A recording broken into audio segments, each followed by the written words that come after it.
Heavenly level apps.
है ना मेरा काम वो, यानी जो मेरे जो ड्रग है ना वह इसके लिए इनफ नहीं है रोकने के लिए। फिर हान अपने मन ही मन में कहता है कि आखिर उस बुड्ढे को पता तो नहीं लग गया कि मेरे अंदर क्या है। फिर वो कहता है सौभाग्य से देखा जाए तो मेरा विवान पैलेस है ना वो इसे ढूंढ नहीं पाएगा।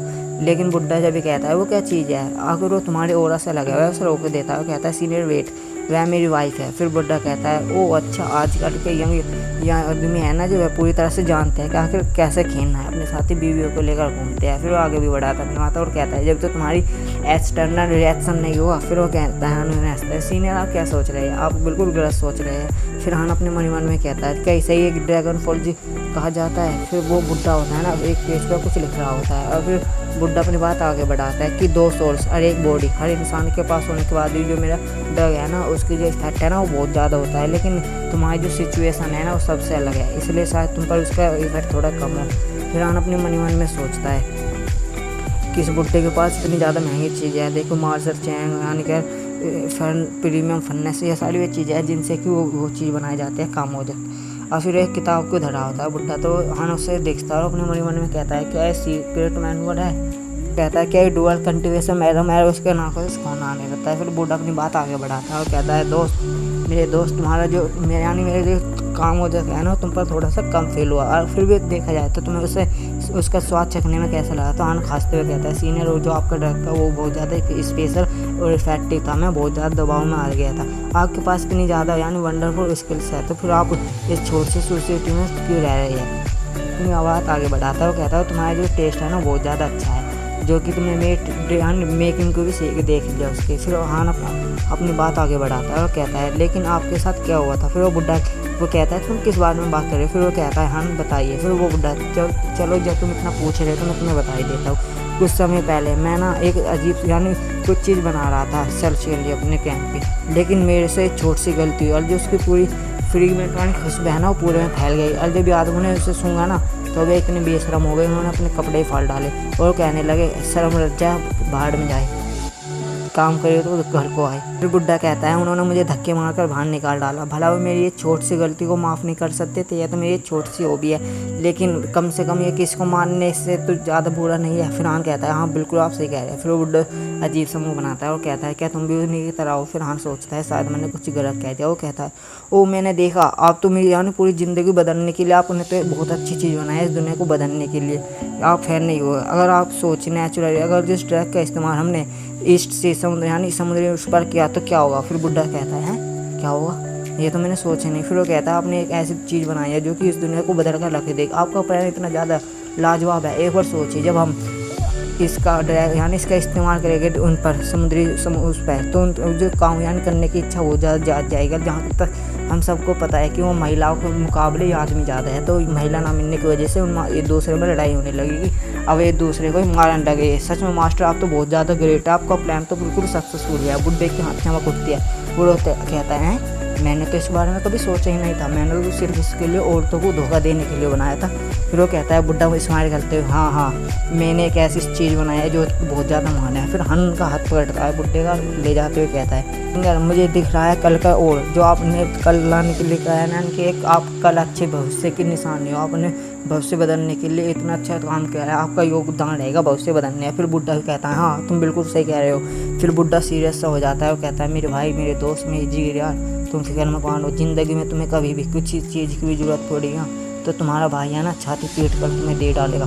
फिर हान कहता है क्या सच में? फिर बुड्ढा कहता है एक बार जो मैंने कमिटमेंट कर दी उसके बाद तो मैं अपने आप की भी नहीं सुनता। तो फिर हान के सामने कहता है मेरी आपसे रिक्वेस्ट है कि इससे एक बहुत मूल्यवान वेपन बना दीजिए। बुड्ढा कहता है इतनी जल्दी जरूरत पड़ेगी? सिनेमा में उस लड़के का दिखाया जाता है ना बाहर देख रही होती है और कह रही है आखिर वो बच्चा कब तक आएगा, मैं इतने लंबे समय से हूँ लेकिन अभी तक वो आया ही नहीं। क्या वो बुड्ढा उस पर गुस्सा हो गया होगा, उसने उसका बेहाल कर दिया होगा? वैसे भी जो देखा जाए तो इससे ईस्ट की जो समूह है ना समुद्र में बहुत ज़्यादा लड़ाई हो रही है, वहाँ पर जाने की सिचुएशन है। मैं चैन को वापस ले जाने में कामयाब रहे तो वहाँ की स्थिति थोड़ी सुधर सकती है। उस लड़के को क्या हुआ, क्या वो पिट कर बाहर आए, ओ दरवाज़ा खुल रहा है। फिर वो कहती है वो बाहर आ रहा है। फिर वो देखती है वो तो ठीक ठाक है। फिर वो बुड्ढा से कहता है मुझे उम्मीद है तुम मेरी बात जो समझ गए होगे, जो वो ऑप्शन है ना उसमें इनविटेशन जाकर ले जाना, लेकिन तुम्हारे पास इनविटेशन भी नहीं है। मुझे यकीन है कि तुम कुछ जुगाड़ लगा लोगे क्योंकि उस वेपन को बनाने के लिए उस चीज़ की ज़रूरत है। हाँ उन्होंने कहता है थैंक यू।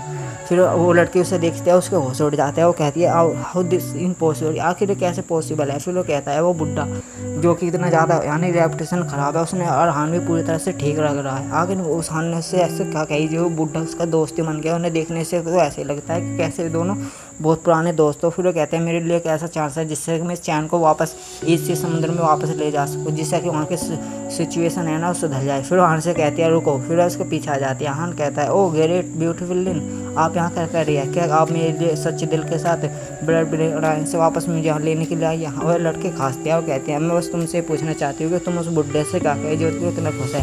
हाँ फिर कुछ सोचता है और कहता है इसे देखने से लगता है कि उस बुड्ढे से बात करना चाहती है यार मेरा मुँह बोले। फिर सीन थोड़ी देर का पहला होता है जब बुड्ढा उसे कहता है जो ब्लैक मार्क का है ना इसमें क्रैक भी पड़ा हुआ है और जो देखा जाए तो गुड एंड आयरन भी है। जो तुम इसे पूरी तरह से बनाना भी चाहते हो ना तो अपने आप में भी पर्याप्त यानी काफ़ी नहीं है, बहुत कम है। फिर वो कहता है इसमें भी मेटल जोड़ने की ज़रूरत है, इसलिए मैं इसमें एक मेटल एलिमेंट सेंटरम का कोर जोड़ने की ज़रूरत है जिससे कि वेपन बहुत ज़्यादा रेयर यानी दुर्लभ हो जाए, लेकिन मेरे पास अभी वो कोर है ही नहीं। फिर वो बताता है कि तुम ज़्यादा वो मत करो, यहाँ पे थोड़ी सी दूर ड्रैगन ट्रेनिंग में एक ओशन के आने वाला है जिसमें एक कोर बेचा जाएगा। उस कोर की कीमत कम से कम भी 10 मिलियन गोल्ड कॉइन हो सकती है। हमारे पास इनविटेशन भी नहीं है और तुम्हारे पास एक यानी कि बैकग्राउंड भी अच्छा नहीं है, उसके अंदर घुसने के लिए पैसों की नहीं अच्छे बैकग्राउंड की जरूरत होती है। हम कहता है अच्छा बैकग्राउंड वो तो मेरा है ही नहीं। फिर बुड्ढा कहता है तुम इस बारे में खुद जुगाड़ लगाओ।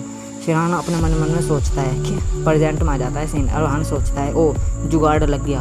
लड़की उससे कहती है तुम इतनी देर से क्या सोच रहे हो, तुम्हें हाँ यानी तुम मुझे बताना चाहते हो या नहीं, क्या तुमने उससे ऐसी बात करी है जो ज़्यादा महत्वपूर्ण है? हान उससे कहता है हाँ बहुत ज़्यादा महत्वपूर्ण, अगर तुम मेरे यानी तुम इससे जो पूछना चाहते हो तो तुम्हें मेरी मदद करनी पड़ेगी, ऐसे में जो सच है वो तुम्हें बता डालूंगा। और इसके साथ हमारे एपिसोड खत्म होता है। अभी तक आपने मेरी वीडियो को लाइक नहीं करा तो लाइक कर दीजिए, चैनल को सब्सक्राइब कर दीजिए। थैंक